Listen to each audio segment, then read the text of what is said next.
Welcome everyone to the weekly Grape AMA.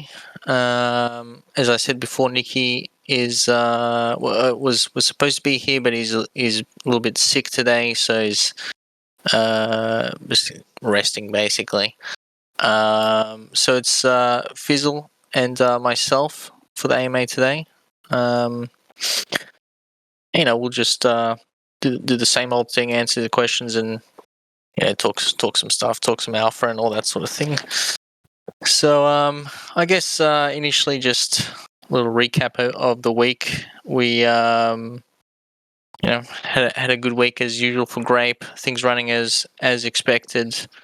Market in general, a bit shaky, but that's just kind of what it is now for in the crypto world. With the overarching macro picture.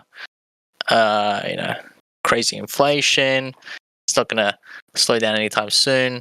It's looking like, and the Fed has kind of reversed what their original plans were. But that's beside the point, because it gives us a good opportunity now to build some good things and set a really good foundation for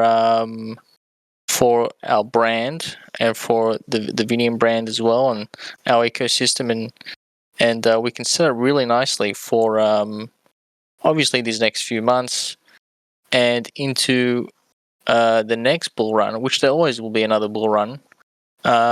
We can already be very well established as a big market player by then. So that's kind of really good,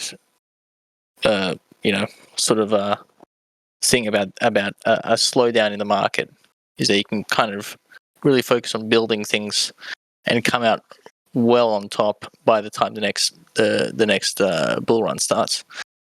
But in general, we still have really good liquidity. I mean, Grape MIM still 1.25, almost 1.3 mil liquidity, which is actually really, really good. Like, you can look at even MIM's liquidity on AVAX is only 1.1 million. So we actually still in Grape MIM, we still have more liquidity than the MIM AVAX pair, which is pretty funny.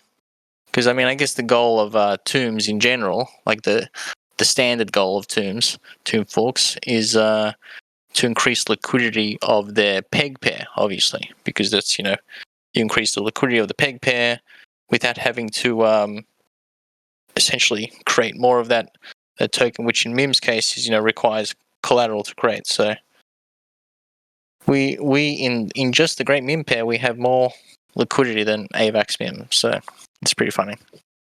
But it means that we've achieved that goal already, like still to this day, of increasing MIM's liquidity on AVAX. So that's great to see, as always. We have a lot of cool things coming up. This week we were running the PEG campaign, and a couple of people noted, that it was kind of getting sold out a little bit too early, too quick, through maybe some, you could either say bots or fast fingers, I guess. But kind of like taking more of a share than is fair, I guess you could say. And then kind of abusing that, where they sell all of it and then buy back more of it, which is like that's they're within their rights totally to do that. That's totally fine. But we kind of want to as well spread out how much wine each person can get. So we halted that for a little bit, and we're going to make some adjustments to that contract, add a whitelist into it, which we can turn off and on, and also some requirement for you to be technically part of the ecosystem as well. Either be a an NFT holder or a wine staker, or an LP or something like that. So still working on the exact details for that, but there's a few things we can do there to have people that are able to get rebated wine, discounted wine, obviously, to actually be part of the ecosystem, and therefore be in the best interest of the ecosystem. So, and as well, we'll launch that again in conjunction with some of the other things that we got coming up, so they can kind of have like a multiplication effect on, I guess decreasing supply and then the other products,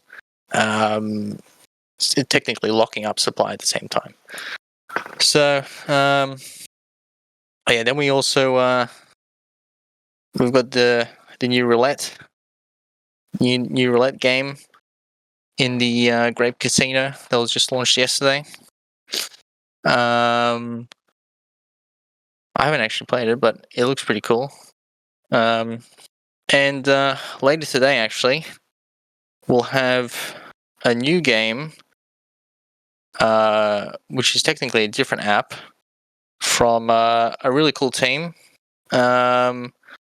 which will be Grape Flip, and that will be on AVAX, and they'll be probably launching in the next couple of hours. Actually, it's technically ready, but we'll announce that very soon with some more details on that. And essentially, it's like a betting of essentially heads or tails of grape on a different app, and that's technically as well.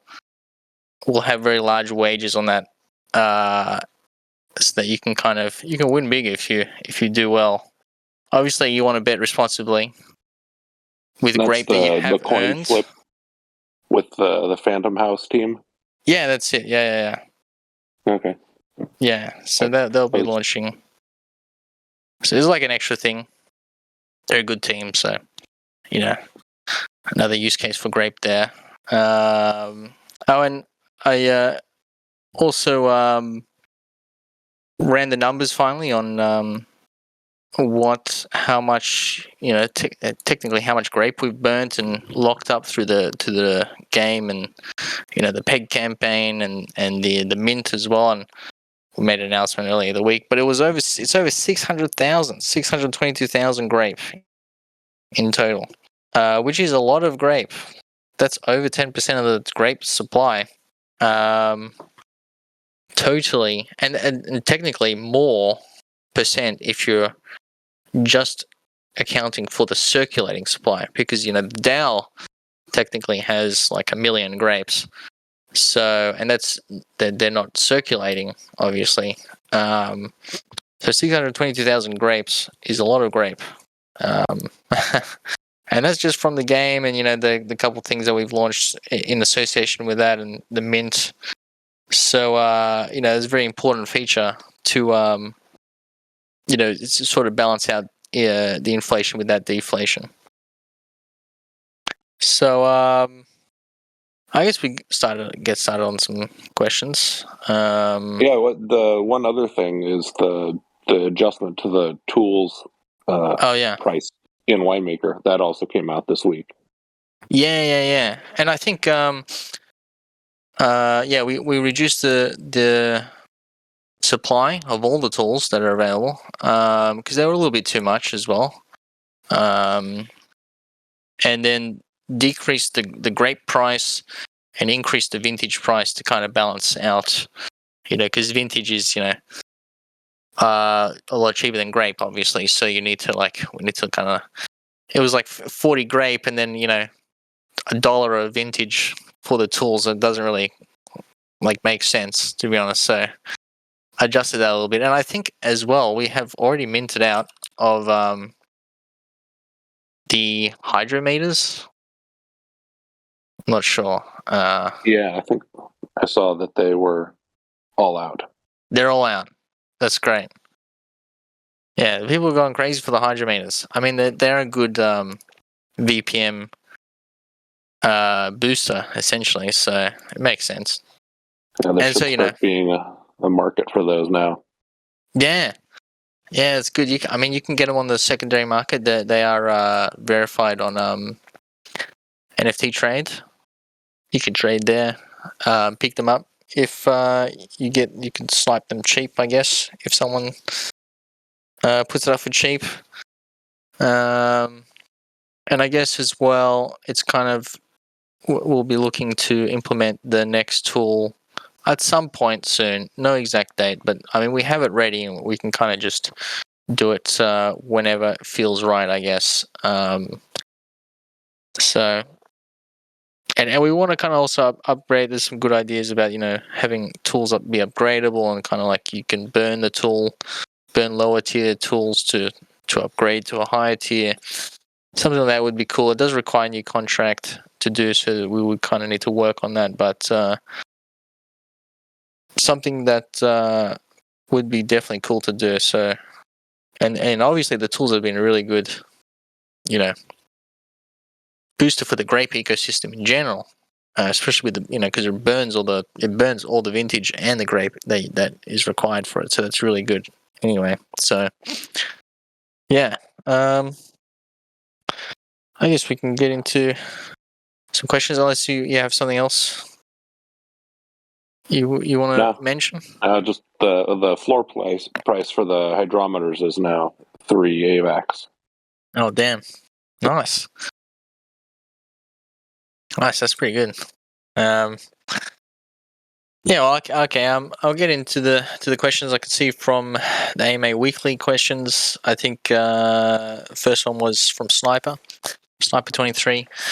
With all of the AVAX FUD in the news, I'm wondering if there is a backup plan or a possibility to move Grape to another chain like BSC in the event that AVAX fails. I know that this is unlikely, but what would the situation be for Grape if AVAX were to collapse? Well,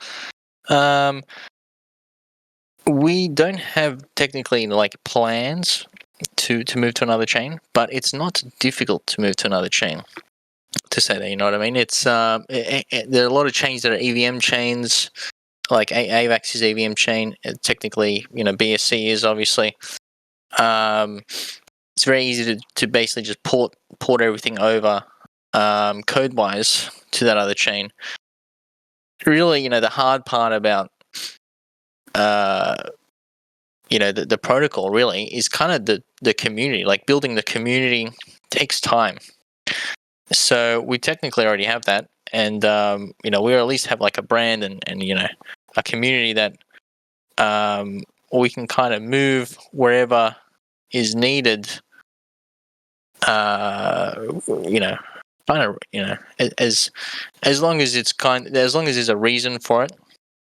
Right now, I think AVAX is pretty rock solid. Every chain goes through some FUD, obviously, and in terms of the chain, like the actual blockchain, it still produces blocks. It still validates, all the nodes still validates transactions, which is what a blockchain does. It's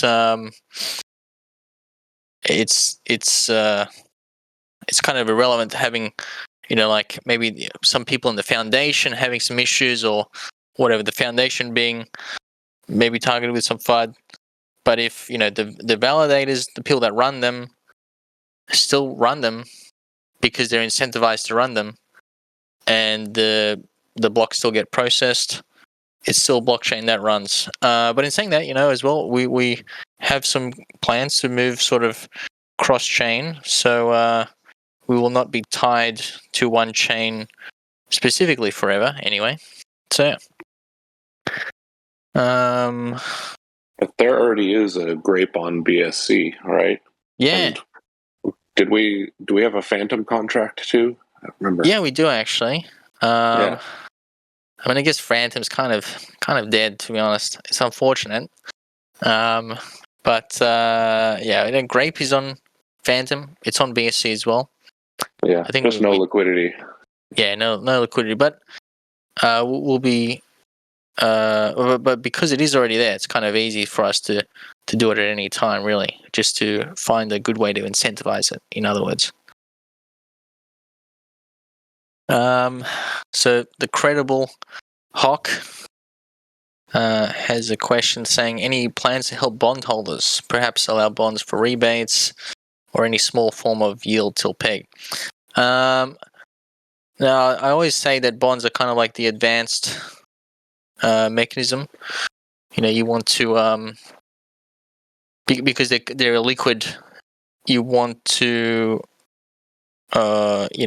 kind of know what you're getting into basically when you buy bonds. So I always say that they're for advanced tomb seigniorage players. But in saying so I don't want to make a staking pool for bonds because then you kind of incentivize bonds. In other words, when they're kind of like an advanced play and they're liquid and they also get the treasury in debt. But if we had a staking pool for that, we dilute the other pools. But in saying that, I will allow them for rebates because they're actually perfect for that. Because then I can take that. They can take that in for wine, and we can burn the bonds directly. So that's something I will do.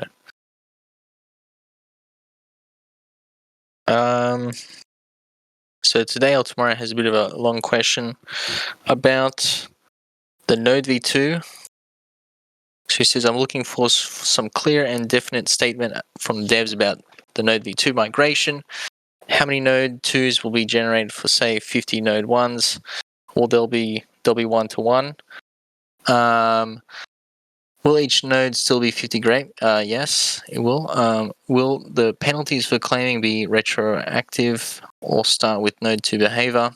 They will start with Node 2 behavior, but the migration obviously is because it's following the same principle basically of the current contract where it goes, it keeps track of your claims, your total deposited, and basically I'm porting that to the next contract. So it will have the Node v2 will have your total deposited that you've had in Node v1 and your total claims that you had in Node v2. So it's essentially the same in that regard.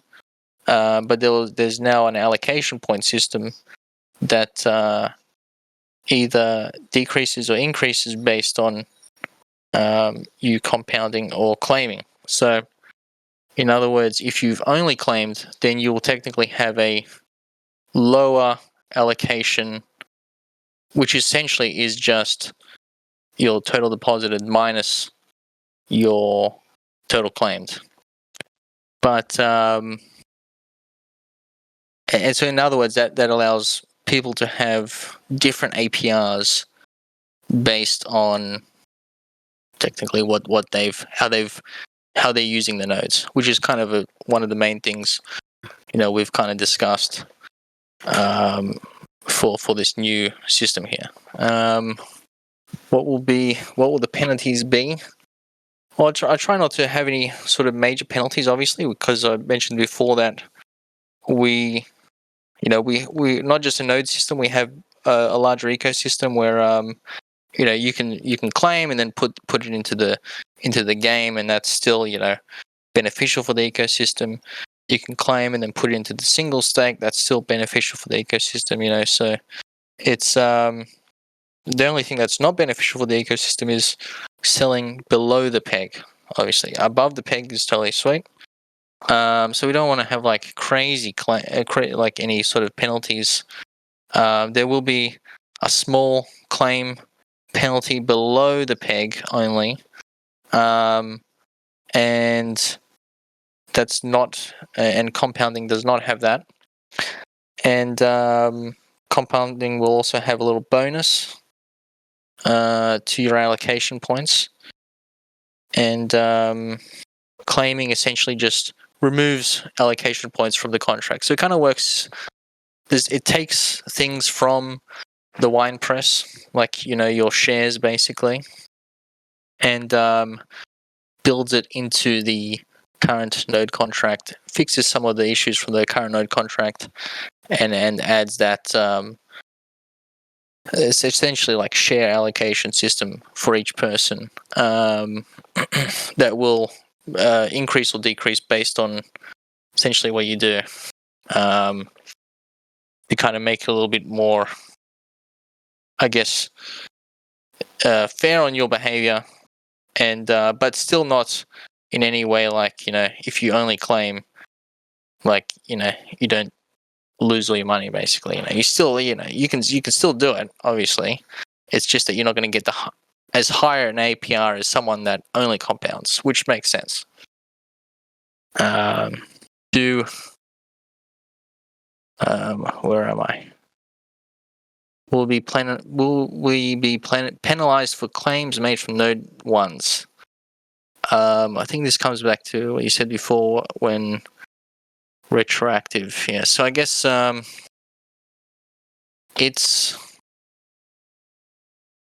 you won't be penalized per se. It's not like if well we do have the thing, if you've only ever claimed and you've been if you've claimed, like we've already taken the snapshot of people that have claimed and compounded, and if you have only claimed, and I'm saying you've claimed like 100 200 times and you have compounded 0 times, then you are likely to not be migrated to node V1, node V2, and you'll just be essentially given an ROI, and then you can do whatever you want with that ROI.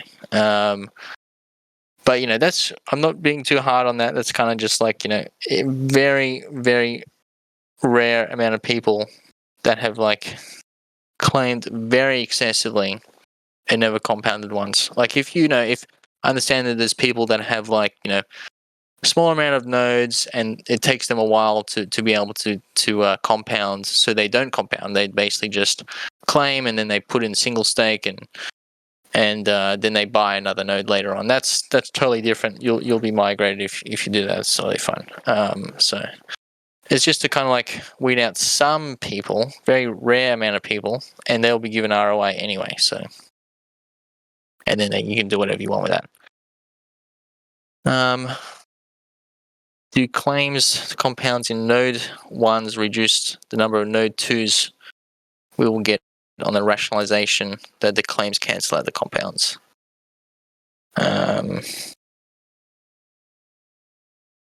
No, you get the same amount of nodes, but your allocation points will be different based on how much you've claimed. So, allocation points is basically, you have however many nodes you have, multiplied by the maximum return possible, and then subtracted, and then subtract from that the amount of total claims you've had, like not the number of claims, but obviously the amount you have claimed, and then that's your allocation points. So and then that will kind of determine your share of the pool, almost. In other words. So the starting position in allocation points is going to be based on the V1 behavior? Yeah, I mean, it's essentially what your record is. It's essentially your current system, right? Like it's essentially your current account right now. So yeah, it's you'll get the same amount of nodes. The APR will be obviously variable for every person, and there'll be a base APR on the contract as well for new nodes. But every person will have allocation points, which is based on essentially how much you have already claimed from that other contract. So in other words, like it wouldn't make sense for us to migrate and you all get completely fresh nodes starting from 0. Like that doesn't make any sense. Like it's basically just porting your current system over with some new mechanisms. And I guess, I mean, that's pretty much what he said. All his questions, I think. So I guess, I mean, I don't know if you want to mention anything on that. I don't know. No. Do you want me to read or organize this or help out as Nikki does? I don't have quite the soothing voice that he does, though. I don't mind. I mean, I'm happy to do it. I think it's alright. I think it's easy for me to do it. Right. And then just kind of like, if you have anything else you want to mention, like say, just butt in anytime. And I'll ask you something.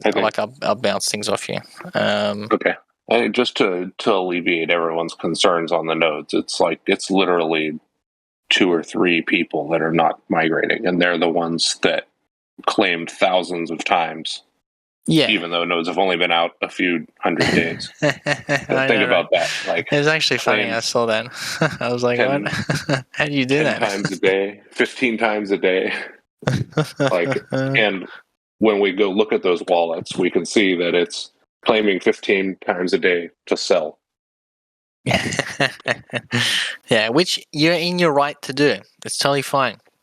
Right. But we're moving to node V2, and we're cutting some crap out. Basically, you'll get ROI, but as Fizzle said, there's very very very small number of people, and it's not strict at all. Like the 99% of people are going to be migrated, and you should like the new system. It will fix some of the problems from the old system and make it a little bit more fair, and still have good APIs anyway. So, P the Flea, hello, welcome back. Yeah, fam, I'm back. Please don't confuse peeps with too many pivots and an LP boardroom like Walrus. Now when nodes 2 fam, more importantly, when Moon and Lambo. Okay. When real wine cellar in mansion. Yeah, I guess nodes 2. Oh, okay, there was some delays. Nodes 2 supposed to come out a little bit earlier, but we want to make migration basically smooth. So needed to adjust some things and kind of rework a couple things. So they will come out this week for sure, absolutely for sure this week. And the exact date will be, obviously you'll let be known ahead of time, because what I need to do is pause the nodes technically right now, and then switch the UI to the new contract, and then essentially like you as a node holder won't have to do anything. Basically, that's what I want. But there will be like some downtime, so to say. So I'll let everybody know that in advance. All right. So P the Flea again. Will you continue to boost Vintage Farm in the future? Yes, we will. They'll continue to be boosted. I'm just thinking of adding some more allocation to it today, because that's a good incentivizes the game, obviously, which, as you know, is a good boost for the burn. And Eraser agrees with that. So yeah, we'll do that. I think that's good anyway. Heaven's Gate. Given all these developments outside the main roadmap, Peg Campaign, Grape X, Wine Press, Winemaker, Nodes, Wine Rewards. We're still on course with our roadmap for this Q3, I guess, for cross-chain liquidity, borrowing, leverage positions. Sounds like a lot. It is a lot. But we are. I mean, I guess, cross-chain liquidity, as we mentioned before, we're already on BSC, technically, and Phantom as the token itself. And so, we can basically add liquidity tomorrow, on a DEX, and that's technically that. But at the same time, we were looking for a good incentive mechanism for that. There are a few plans for that, but that's should be done definitely, because it's not too technically difficult. It's more of a timing thing. Borrowing and leverage positions are technically in the one with Vinium. You will be able to loop your stablecoins initially, kind of like Radiant, if you've seen that on Arbitrum. And that's technically borrowing in the leverage position. So yes, we're on track for that. And you know, we always add like little surprise things in, I guess, as well. And then he also mentions, also a bit of a side note, is there any way we can have is there any way that we can kind of have more updates in terms of development? So I feel like a week goes by with no info, and given the market conditions, people panic and sell. A lot of projects I've seen in our position, like MP, for example, have Twitter Spaces, more frequent AMAs, go on different podcasts. Doesn't all have to be LB, but people can represent and be the face of the project during these harder times. I mean, yeah, I guess there's definitely room for improvement there. I guess I know MP do daily AMAs. I mean, we do weekly AMAs. I think, to be honest, like a weekly AMA is a good number. To be honest, like a daily AMA, we'd almost be repeating the same thing over and over again. Like, how much more information can we have every day in a daily formal AMA? But like maybe a more often chat, I guess, is something more like a less formal chat with, you know, maybe some of the mods or, you know, some other team members would be cool. And yeah, I guess, talked about having a mod fireside chat or a mod just open AMA during the middle of the week, sometime to just get people a little more engaged, maybe at a different time zone. So that's true. Some of us aren't asleep. Yeah. I think that'd be cool. Just to like chat more and engagement. Like, some engagement, and because I think there's like a point of diminishing returns where, you know, you have like something formal AMA like daily, and it doesn't make too much difference over like a weekly one where we cover basically the same thing. But like a chatting, like a casual thing would be cool. And I guess Twitter Spaces and go on different podcasts isn't really like informational. It's more marketing. I mean, we do this. I mean, just last week I was on EAM for a podcast basically, and the week before that I was on in Mod for a cross AMA. Got a couple cross AMAs coming up soon as well. Probably one with James Pelton maybe for Vinium. So I mean, we do this. I've also been on a couple Twitter Spaces with. I was on one with Chainlink not too long ago. I've been on a couple with Alpha Shares. I mean, I guess we do it. It's just kind of that's more of a marketing thing, which we would do more in line with, you know, a major feature update. And I guess, yeah, Sam mentions AMA recaps, which are another cool, like, you know, more detailed, summarized version of the AMAs, which are kind of longer. You may not have time. You want a digested version, so Sam does a great job of that. So I guess P the Flea as well again. Just wondering again if holding grape and wine will have extra benefits with Vinium. Obviously, wine will have. I think I mentioned we'll have some revenue share for Vinium. So yeah, that is definitely a benefit. Grape itself will either do. So I mean, I'm planning on doing that. There will be obviously, you know, the magic token used as collateral. And I'm debating between using Xgrape or just Grape itself for initial collateral. You know, the thing is that we can add tokens basically whenever because it's our platform. So that's always nice. But yeah, there will be benefits obviously.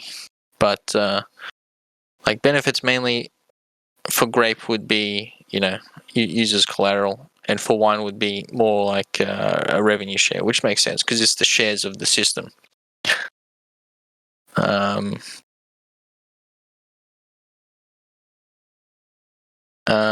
Next question. Hey Nasha. What is the ETA to resume the Peg Health campaign? We'll likely do it this week, in conjunction with some of the releases like the Node D2, and the X-Grape as well. So that will come in combination together. Need Beef, what's your 1 to 2 year vision for Grape Finance? Where do you see us at the end of 2023 and 2024? Well, it is essentially what we have to do, and something that's kind of, you realize in bull markets you can get away with, a pure inflation project, basically, like a Doomfall. It's very high inflation. You can kind of get away with that essentially as a bootstrap phase in bull markets. And so that's kind of where we started, obviously. And where we're going is more of a sustainable model where we rely on revenue through services that we provide. And I want to make, essentially a DeFi hub of these services, numerous services. Obviously, we're doing the lending, and then there'll be leveraged yield farming, and then there'll be, permissionless, lending, and then there will be, on top of that, strategies that are automated and order rebalancing into that as well. That all of those things provide a service for different communities, different projects, and different individual investors. And for that service, you generate fees, essentially. So essentially, the idea is for us to be, I guess, a multi-chain DeFi hub with numerous different core services to DeFi. Core services for yielding, but yielding in sort of like a sustainable way that doesn't just purely rely on inflation. More like we capture leverage yield through major pairs on major dexes, and to take a small borrow fee, small liquidation fee, etc. And then we can also provide automated strategies on top of this for people that technically don't want to manage these things themselves. It can get kind of complex to kind of manage yourself, especially if you want to do specific strategies like a delta neutral strategy or a short farm strategy, and you want to you don't want to have to be at the computer all the time to manage and rebalance it yourself. Then there's an opportunity there for us to kind of offer that service and order rebalance it, manage it for protocols, even for individuals. And in that's providing a service that you technically generate revenue from. So really where I see us going is, we had a bootstrap phase, and now we're moving into more of a serious DeFi phase where we build out products that provide services that people can use for years, basically, because they provide the service that people will always want, and therefore we can, if we provide a good enough service, people will use that service, and then they'll pay us to use that service, basically. So essentially, it's kind of the only way that you can survive, really, is by moving to real yield, as kind of the narrative is now, which is where we're going. So yeah. Operator, classic. What does the name LB stand for? And also, when Lambo? I want Pamp, please. Okay. Well, you already know what LB stands for. He named me Lord Bacon, So I guess that's what it stands for. You can take your guesses as well. And it's just it's just 2 letters, basically. When Lambo, I don't know. You're going to have to... I don't control the price. So... I don't He's not control the even old prices enough of to drive, Lambos. so maybe That's true. he's got a couple of years to worry about that. That's true. And I mean, Can't he I get, don't know. can't he get like a micro machine Lambo? What? Can't he get like a toy Lambo right Oh now? yeah. There you Get him a go. Hot Wheels Lambo. Yeah, there you go. There's probably pretty bad We- fuel surcharges wherever he'd want to be driving a Lambo, so I'm not sure it's going to be worth it. Oh yeah, exactly. So you know, you can get a toy one. There you go. $50. Done. Okay. I mean, I think that's it for the main questions. Do we have any with these other ones?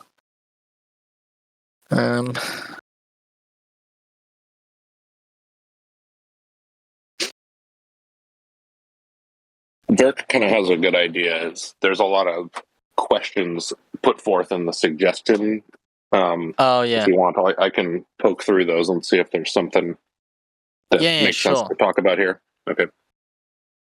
I saw one about Cadena getting like with the grant on Cadena. I mean, I know Cadena. I used to have some tokens of them. I will buy some probably again soon because they're probably a good buy. No, not financial advice. Not that that matters, but you know. In saying that, usually a lot of these he said that there's currently $100 of grants. I don't know if that's enough. $100, but I think he meant like 100 million because that's kind of the number that they had. But they a lot of blockchains do this obviously because that's kind of blockchain's very highly competitive industry right now. And you want a blockchain is basically useless unless people use it. So that's why they generally have a grant or something like that to incentivize builders on there. I know Cadena has they have some decent I guess speed. I do like the fact that it is proof of work, even though it's you could say what about it environmentally, but proof of work is quite sound security wise, and at the same time I think they're not an EVM, so they use a different language, and that's kind of they use a different language than Solidity. I think it's called Pact, and it kind of makes it a little bit tricky almost. Like, it's obviously anyone can just learn the language, and we can even hire devs to get the language, but it makes it a little bit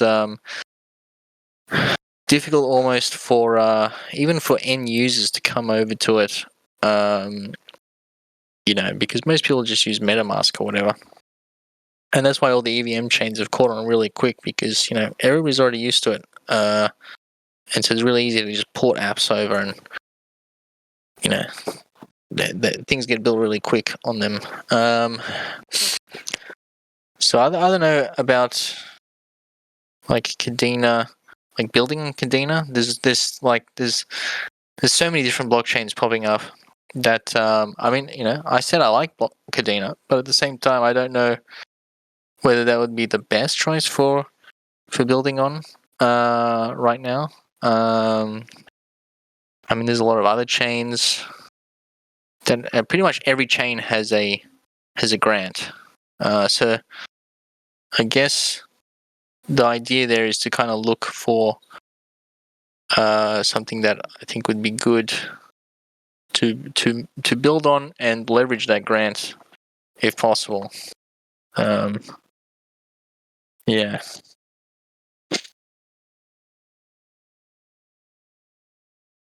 So going through the suggestions channel, I think the biggest ones are just people suggesting how we display the APR in the winemaker game. and also asking when we're going to open up the mint again. Oh yeah. Yeah, we can change the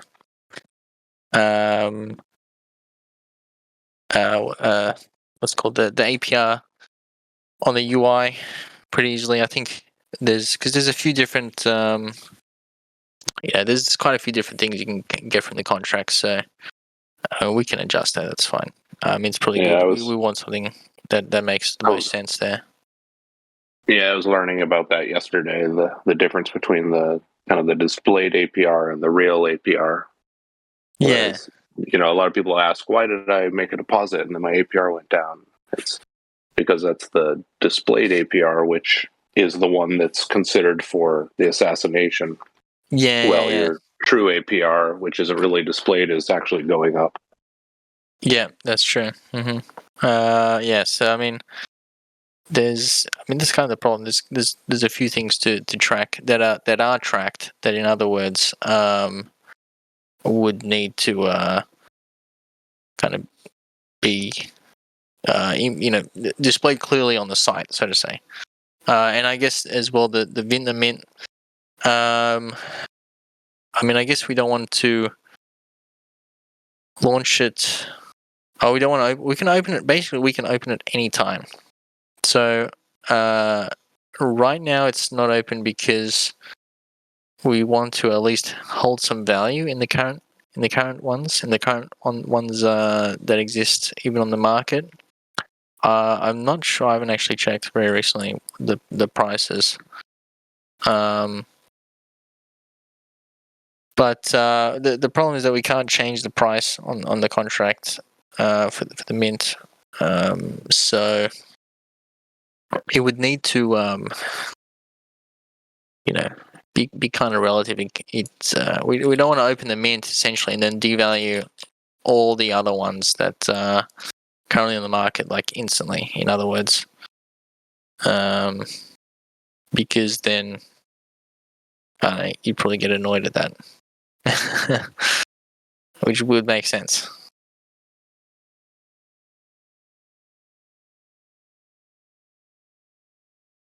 Yeah, the floor price right now is 1.75 AVAX, which is, I don't know, $35 or so. No, not that. It's about $30. Yeah. Okay. And I think technically if we open it in Grape, it's like $20. Yeah. So yeah, like we instantly devalue all of them. Which may not be the best idea. I think what we're gonna do is we're gonna release a couple things for the game, and create some more demand for the game itself, and then open up the mint, but probably only temporarily anyway. It's like a tool we can use. Yeah. I had a question about that. So there's the Hexagon site that allows you to sell our NFTs for Grape. I feel like the root of the question that a lot of these people have or the root of the request is they want to be able to use their Grape again to buy more NFTs. So that's maybe true. if we work with Hexagon to get the vendors listed there and people can buy them for Grape, that might help move some of that liquidity around and reduce just the demand for minting new ones. Because I think a lot of people have Grape and they want to buy vendors. Yeah, that makes sense. Yeah. I can talk to the team there to maybe look at doing that on that market there, which I think would be cool anyway. Yeah. I think I'd rather sell some of my vintners for Grape anyways. Yeah. I think that was the idea that marketplace really is. So I think and I think we've done all right on that marketplace. I think they like us there. I think go to the homepage. We're like the featured thing. I don't know if that's just because on my side, I don't know. If you go to the site, are we the featured? Let me try. We should be if we're not.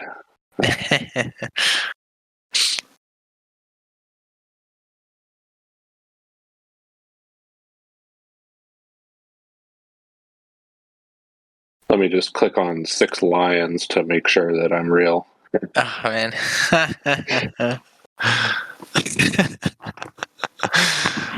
Wait, is that on our site? Hopefully not. Yeah, Oh man. it still happens sometimes. I swear it's off, but I think it's Buy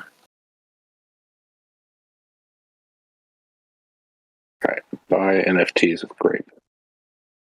At least I don't have to click on boats and buses anymore. Starting to really not like public transportation. Yeah, we're number 1 there with a goblet Yeah. on the front of Hexagon. Yeah, it's great. Like it's not as if they're that was like a deal or something. That they did that. So that's awesome. It's very misleading because it says a goblet and it says a floor price of 400 Grape. Man, if there was a goblet for 400 Grape.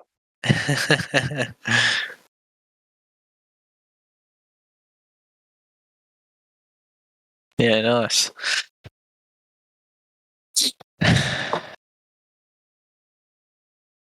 All right. Yeah. So that's the main. Those are the main questions on the suggestions channel. Maybe we move over to the live chat now. Yeah.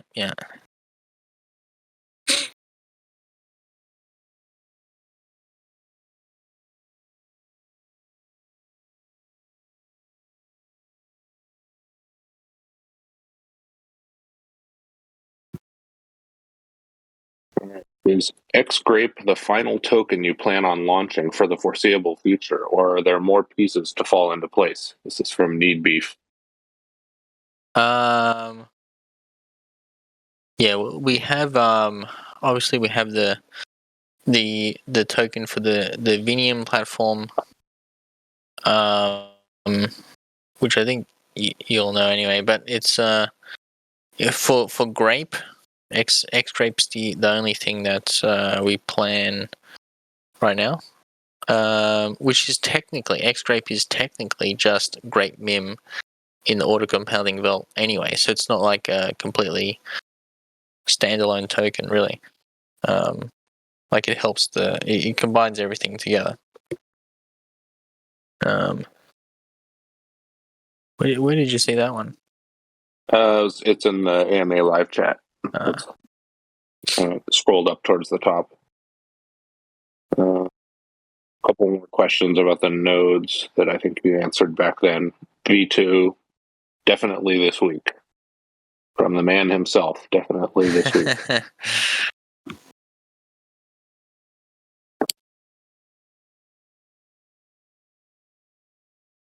When does V3 take effect? Oh, wait, I mean V2. What the nodes? Yeah, no, just a typo. People are already looking for V3. Well, what I'm thinking of doing is having changing the contract to be upgradable. Using the upgradable proxy, so that we can make even like minor little detail changes without kind of having to do a migration, so to say. I think it's kind of for something like this, it makes sense to have that ability. So I think that's something we'll do anyway. Yeah, that's something I've been hearing more of recently with, getting away from the need to, renounce contracts once there's an established trusted team is you put the contracts or you make the operator or the owner of the contract the multi-sig so that no one can change the contract on their own. Yeah, you still have the ability to fix bugs or adjust things or tweak things. That sounds kind of a good way for the future. Yeah, it's a little bit it's flexible. Any thought on partnering with VaporFi for their Vapor Dex launch? Some VaporFi team members are grape holders. Yeah, they're cool. I think we follow each other on Twitter. So I mean, I don't have like a direct contact with them, but we can contact through there as a menu. Yeah, I don't know what the benefits of the vapor decks are. Yeah. There's special features. Yeah, I don't know. Actually, I haven't looked into the exact. What version it is, like, they're using like a Uniswap V2 Is it a Uniswap? Yeah, it is. Just do some concentrated liquidity. I don't know. Yeah, we'll look into that. Hello, player comes with his usual question. Can you guess what it is? When are new tools and when is minting? Yeah. I think we kind of addressed that. Yeah. We'll pretty soon. I'll say that. Yeah. Any minute now.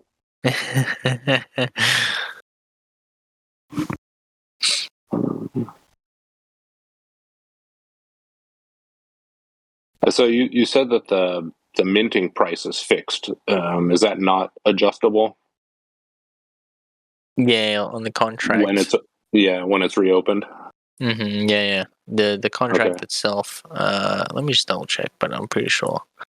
Yeah. Hello, player asked if they can be cheaper when we reopen.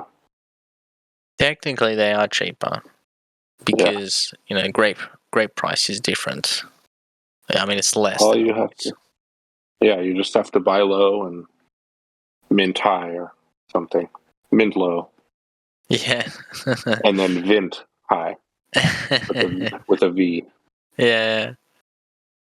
Lettuce asks, what are your thoughts on some revenue drivers? Beyond Vinium, what are other revenue ideas you're throwing around? Yeah, well, we have a treasury that we're going to put into some essentially some bots right now. It's probably a reasonable play in this kind of market to generate some revenue. And then I think I already mentioned that we'll be giving that to the wine stakers. But then there's possibly some other things that we've been throwing around. Where we technically like do a mint, and we invest those proceeds entirely into a few different areas, even to generate some revenue, like a small amount back to the treasury, but then most of it to the holders, and then probably some to to wine stakers as well, obviously, because they're protocol owners, so to say. So, a couple things.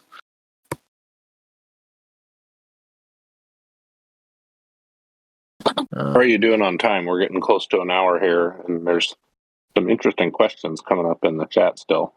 We can Yeah, I mean, we can push them. finish it off. Yeah, no worries. Okay. If you're all good for that. I mean, yeah. So, Need Beef asks, when the wine emissions stop, how are we going to incentivize winemaker rewards in the vineyard? Or rather, incentivize all rewards in the vineyard is probably the larger question. Yeah.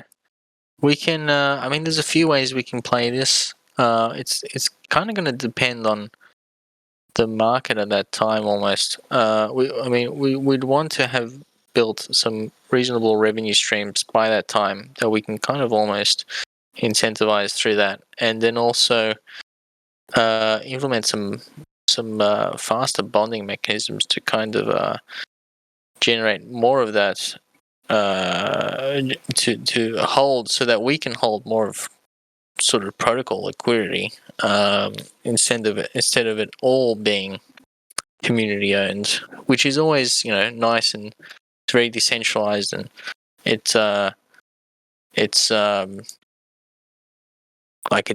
model of the Toonforks in general. It's it's great, I think, but it's also it's good always to have protocol liquidity, because then technically the protocol will work in the best interest of the protocol. So, a couple things there. It is obviously what we can do anyway is like as a bare minimum is we can provide a new farm for them with some other token essentially. But I would kind of want to avoid doing that, so that we don't just have like another random token, unless that token really does something really good for the ecosystem. But we can. Well, in other words, we're planning to focus on building some revenue streams that we can incentivize LPs with, and then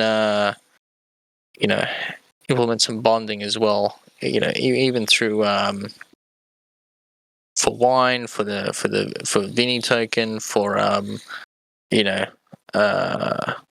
even some of the NFTs that we have, to in other words, bond that as protocol liquidity as well, so that we don't have to incentivize as many LPs as possible, which means that we therefore need less money to provide LPs to incentivize it, because we'll own a larger share of it ourselves, and then we don't need to be incentivized to hold our own liquidity. So there's a couple things there.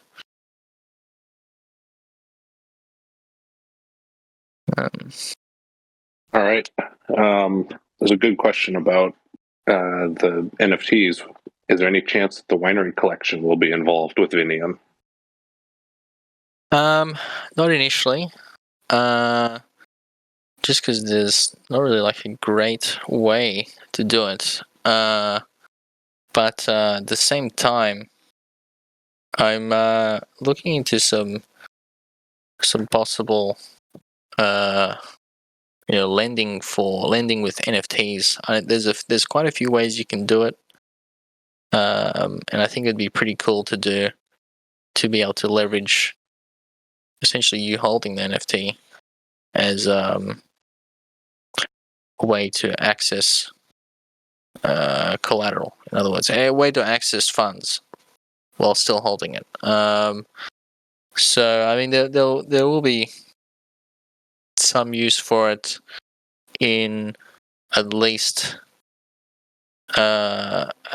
some benefit. In other words, for NFT holders, as always. I'm thinking about doing some kind of lending for NFTs, because I think that would be pretty cool. All right. That was, I think the concern there is figuring out how do you liquidate an NFT if necessary. That's really the problem you have to address. Yeah, I mean, I know there are a couple NFT lending platforms. And there's like a few ways to do it. Most of them generally do, the big names, the blue chips, like, the CryptoPunks and whatever, which technically you could just have it as like, an auction. But that wouldn't really work in our case. I think we'd need some other mechanism. I know Abracadabra is working on a pretty cool system that will be open, that they plan to make permissionless as well, and it will be more of a technically a different system that doesn't rely directly on the collection being really popular. In other words, you can have any collection, and it would just be like, if someone wants it, then they can do it. Then they can technically borrow against it. So something to look into, or something I am looking into technically. All right, kind of the end of chat. It looks like the end of the questions. Anything else you wanna? Oh wait, no. Operators claiming he has something important to add. Get ready to shield your eyes.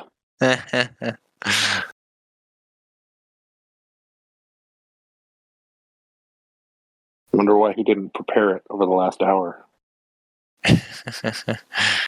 Oh, that's why, because it's a Rickroll. He could not have prepared it. Classic. All right, that's it. Show's over. Operator ruined it for all of us. All right. Yeah. Anything else that we want to say in closing? Oh yeah. A larger thing this week. We're planning to migrate the Discord. There will be announcement. Prior to that, obviously, to kind of remind you guys and kind of go through the process. But in other words, what happened? To give you the gist. I made the account. Back in January, as a fresh account. That was the owner of this Discord. And then I don't know, I got banned for spam. It's like some stupid garbage. Basically, I actually got banned for spam like 3 times. And the only thing I can assume that the reason is because it's literally like a newer account, and I'm doing like a lot of different messages a day and a lot of different chats a day. And sometimes I share links of different Discords. Like I don't go into people's DMs and do Discord link shilling. But I still got banned. I got banned twice, and I was able to contact Discord and basically say like, "Hey man, what's going on?" And both those times they said, "Yeah, you got caught in the spam filters." So we unbanned it, all good, and that was fine. And then it happened again, and I contacted them again, and they took like 2 weeks to reply for some reason this time. And they finally replied, and they did say, "Yes, you got caught in the spam filters. We have unbanned you." And then I thought that was great. And then I try and log in again, and it's still banned. So then I contact them again, and then they took another 2 weeks to bloody reply. I even like spammed them again in between that time. And the problem is that by the time no, but this is on the emails. This is my email. It's different. But they this is through their proper chat their proper support forms. And they because they didn't reply in time, the account got deleted. Because if an account is banned for 30 days, it gets automatically deleted by Discord. So even though they did say that the account was caught in spam filters and was unbanned, because I don't know, somehow it didn't actually get unbanned, and then they just never replied from there, that the account just automatically deleted, and then therefore there's the ownership of the server being automatically deleted. And I've gone back and forth with them many times, and essentially there's nothing they can do. The account's like actually deleted. So what we need to the only thing that we can do, like right now, basically I'm the admin of the server, and I can pretty much do like 90% of things. But the server has no owner. So certain things like say we want to take the server public, for example, in the settings, like we can't do that. We need you need to be the owner of the server to do that. Like, so certain things like want to transfer ownership, obviously we can't do that because there is no owner of the server. So in other words, it's a pain in the ass, but we the only option that we have is really to migrate, unfortunately. So Blizzard has done a really great job of setting up the next Discord, which, to be honest, is kind of like a good way to to start fresh in the Discord, and because this Discord wasn't set up really well. I mean, it was set up by me, so I'm not really like a Discord guy, so I don't know many things. So there was a lot of yeah, it was the Discord. This Discord is kind of like a Frankenstein, basically. So we're starting with a fresh Discord, set up really nice. It's got all the features in there to security features to get rid of a lot of spammers and that sort of stuff, and prevent as many bots as possible from coming in, and as well that kind of also helps get rid of all the bots in this server, which obviously won't migrate because they're bots. Yeah, I mean, I guess it's kind of like it's a pain in the ass, but whatever. It's there's some good things to it as well. So anyway, they will come in this week, Thursday. Thursday this week is the date for right now, and there'll be an announcement obviously ahead of time to remind people, and it'll be kind of like a slow and steady migration. We'll go through it on the day. Yeah, I mean, it'll be very easy, very straightforward. It'll be clear what's going on. You just switch Discords, and then announcements will be there, and people will be slowly moving over, and we'll start shutting down the channels over a long period of time, just to make sure we're pushing everyone to the new Discord. Yeah. And this Discord will still stay open, as in like it will exist for at least a reasonable period of time. So people that come in late or whatever don't get confused. So yeah, that's kind of like an important thing to mention.